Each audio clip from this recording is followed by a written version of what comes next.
Often referred to as the Bard of Democracy or the Poet of Democracy, Whitman's political viewpoint can be seen throughout many of his works, both poetic and prosaic. However, nowhere are these viewpoints quite as clear as in Democratic Vistas, a pamphlet comprised of 3 separate essays he wrote in 1871. Written in the aftermath of the Civil War, during a time of national reconstruction, Whitman wrote Democratic Vistas as a way to not only criticize what was then the current state of the nation, but also as a way to promote what he believed to be its potential. Though they are written in Whitman's well-known chaotic and repetitious style, and are nearly 150 years old, these essays are still considered some of the greatest analysis of democracy ever written. In the first part of the pamphlet, he begins by stating a central theme of becoming a nation that is moving past the old and embracing the new. Whitman believed that while America was greatly excelling and surpassing all other nations industrially, it would never be truly ideal without separating itself from old world traditions.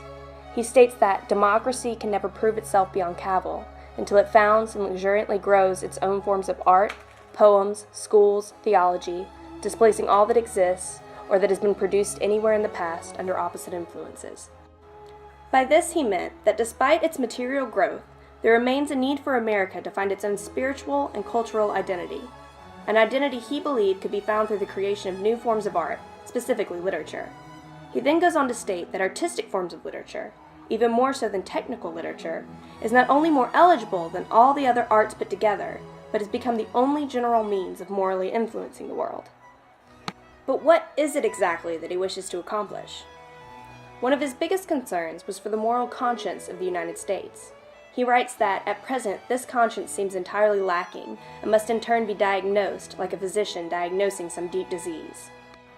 He goes on to state that never was there perhaps more hollowness at heart than at present, and here in the United States. Though there are many reasons he believed to be the cause of this hollowness, one of his main criticisms is that of America's political focus on the material and its preoccupation with business. He states that the official services of America, national, state, and municipal, and all their branches and departments, are saturated in corruption, bribery, falsehood, and maladministration. Rather than business and the material, he believed that this new kind of literature should be our main focus, one that would speak to the common people, a lifeblood of democracy. Such literature would raise up and supply through the states a copious race of superb American men and women, cheerful, religious, ahead of any yet known. What he hoped would be accomplished through this literature is a creation of a balance between the personal liberties of the individual and our nation's solidarity. He believed that through this kind of balance, a political force could be created that would bind all men of however various and distant lands into a brotherhood, a family, making the races comrades and fraternizing all. As many critics have already pointed out, Democratic Vistas is long of visionary lyricism and a bit short in practical suggestions. However, it still remains a valid look into our nation's past and in many ways its present. And though we are closer now to Whitman's vision than ever before, we would certainly do well to remember his thoughts as our nation moves forward into the future.